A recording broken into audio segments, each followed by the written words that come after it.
So ito naman ang gusto mong malaman kung paano ko ginawa. Here's a quick breakdown sa Bola VFX video ko.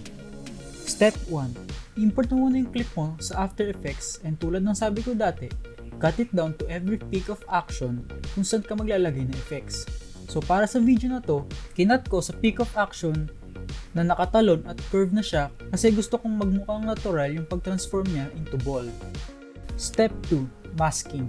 Sa step na to, need mo talaga ng pasensya dahil minimum na 4 na frames ang need mo i-rotoscope para makuha ng mata ng viewers mo.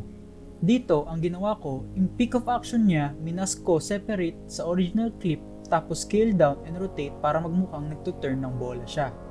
Step 3. Animation. Kapag nagawa mo na yun, lagay niyo yung clip nyo nung bolang tinapon.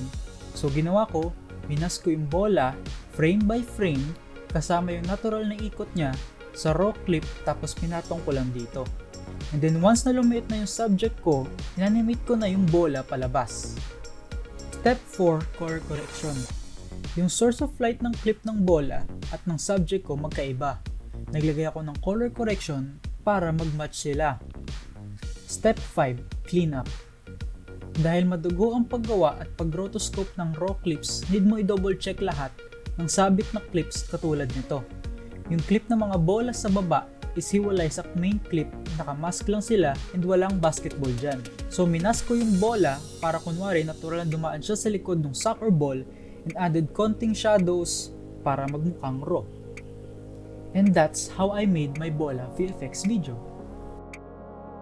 Follow for more!